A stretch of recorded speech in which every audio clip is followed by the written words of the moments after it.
আসসালামু আলাইকুম। যে যেখান থেকে দেখছেন আশা করি সবাই ভালো আছেন, সুস্থ আছেন।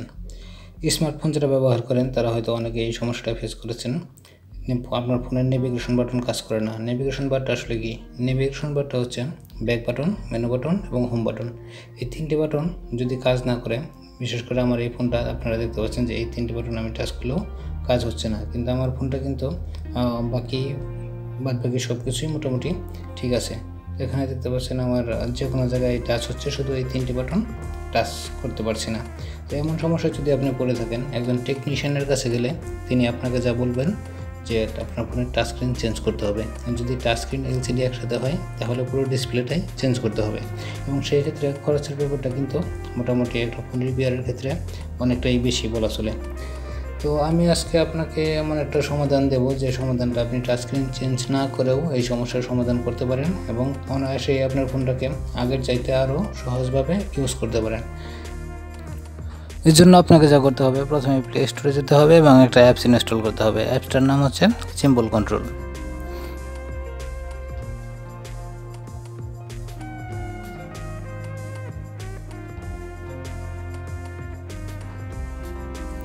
আপনার প্লে স্টোরে যাবেন, প্লে স্টোরে গিয়ে সিম্বল কন্ট্রোল লিখে সার্চ দিবেন।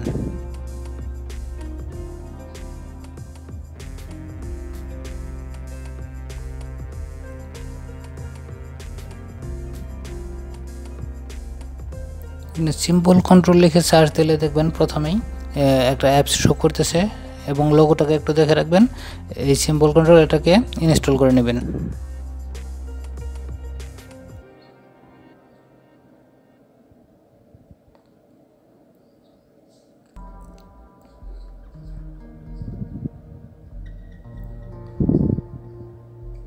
আমি অ্যাপসটা সেটিং করে নিতেছি, ইনস্টল করে নিতেছি। অ্যাপসটা ইনস্টল হয়ে গেলে বেশ কিছু সেটিংস আছে এবং সেটিংসগুলো আপনাদেরকে দেখে দেবো যে কীভাবে অ্যাপসটা আপনারা সেটিং করবেন এবং কীভাবে সহজভাবেই এটা ইউজ করতে পারেন।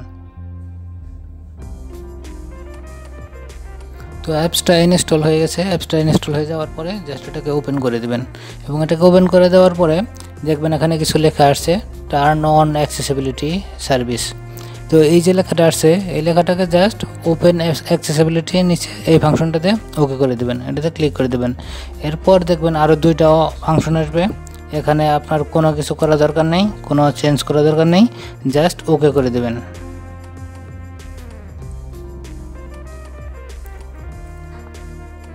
এটা ওকে করে দেওয়ার পর আপনার এখানে আরেকটা ফাংশন আসবে। এখানে দেখেন লেখা আছে আপনার সিম্বল কন্ট্রোল অফ, এই অফটাকে অন করে দেবেন।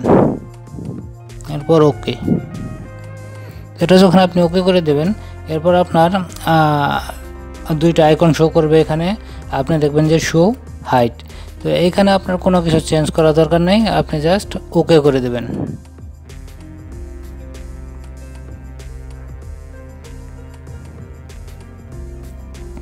এরপর দেখবেন এখানে আপনার মূল সেটিংটা আসছে। এখানে তিনটা ফাংশন আছে, দেখবেন সেটিং, আইকন, অ্যাক্টিভেটস। তো এখানে আপনার স্বাভাবিকভাবে কোনো কিছু চেঞ্জ করা প্রয়োজন পড়ে না। তারপর আপনাদেরকে একটু একটু দেখিয়ে দিই যে এখানে আসলে কি কি আছে। তো আপনি দেখতে পাচ্ছেন যে এখানে রিসেন্ট, ব্যাক, হোম, এই যে এই ফাংশনগুলো আছে আপনার ইচ্ছা মতো সাজিয়ে নিতে পারেন, ইচ্ছাগুলো আপনি চেঞ্জও করতে পারেন।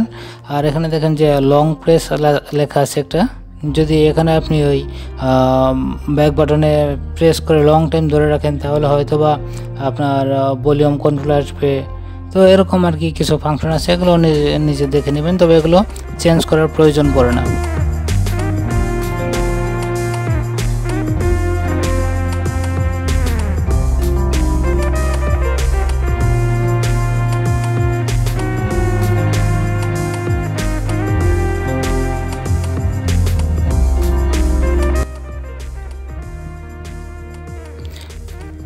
এখানে আপনাদের উদ্দেশ্যে একটু বলে রাখি, এখানে বিভিন্ন ধরনের সেটিংস আছে, আমি শুধু জাস্ট একটু শো করে দেখিয়ে দিচ্ছি আপনাদেরকে।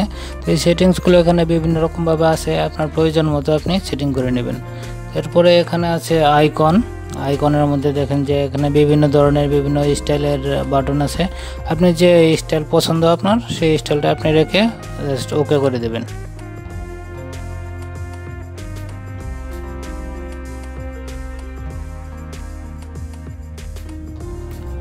সবশেষে আপনি যে ফাংশনটা পাবেন এটা হচ্ছে অ্যাক্টিভেটস। অ্যাক্টিভেটসে আসলে কি আছে? অ্যাক্টিভেটসে হচ্ছে আপনার লেফট, রাইট এবং বটম, এই যে তিনটা সাইডে আপনি যে কোনো সাইডে ইচ্ছা করলে আপনি নেভিগেশন বাটনটা ইউজ করতে পারবেন। যদি আপনি ইচ্ছা করেন যে শুধু ডান সাইডে ইউজ করবেন তবুও পারেন, যদি মনে করেন শুধু বাম সাইডে ইউজ করবেন সেটাও পারেন, এবং যদি মনে করেন যে আপনি সব সাইডে ইউজ করতে চান, লেফটে, রাইটে অথবা বটমে, তাহলে আপনি তিনটা সাইডে একসাথে ইউজ করতে পারেন। আসলে এটা কিভাবে আসবে অথবা কী করবে, তখন যে সেটিংগুলো আমরা দেখলাম অথবা করলাম, এই সেটিংগুলোর মানে কি সেটা আমরা একটু পরেই দেখব। তো আমাদের মোটামুটি সেটিং এই পর্যন্ত শেষ। তো এই সেটিংটা শেষ হওয়ার পরে এখন আমরা দেখবো যে এতক্ষণ যে সেটিং করলাম এটা কি, এটার মানে কি হলো, এটা এখন দেখব। এখানে আমার বাটন চলে আসছে। এখন আমরা যে সেটিংসটা করলাম সেই সেটিংসটার মানে কি হলো, এটা হচ্ছে এখানে আপনারা একটা বাটন দেখতে পাচ্ছেন, এখানে টান দিলে আমার একটা নেভিগেশন বার আসছে। নিচের যে বারটা আমার কাজ করে না সেটা অলরেডি এখানে চলে আসছে, এটা কাজ করতেছে।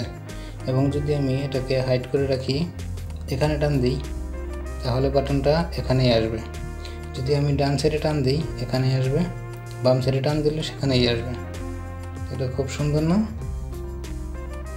ইচ্ছা করলে আপনি হাইড করে রাখতে পারেন, আপনি ইচ্ছা করলে এখান থেকে নর্মালি যত যা আছে সব ইউজ করতে পারেন। দেখেন, আশা করি এই ভিডিওটির মাধ্যমে, এই অ্যাপসটির মাধ্যমে আপনারা উপকার পাবেন কিছুটা হলেও, এবং যারা এই সমস্যায় পড়েছেন নিতান্তই তাদের জন্য খুবই উপকার হবে আমি আশা করি। তো যদি ভিডিওটি ভালো লেগে থাকে অবশ্যই একটা লাইক দিবেন, কমেন্ট করবেন এবং আমার চ্যানেলটি সাবস্ক্রাইব করতে ভুলবেন না। এবং পরবর্তীতে আরও নতুন নতুন ভিডিও নিয়ে আসবো, আশা করি আপনাদের ভালো লাগবে। ধন্যবাদ এতক্ষণ সাথে থাকার জন্য।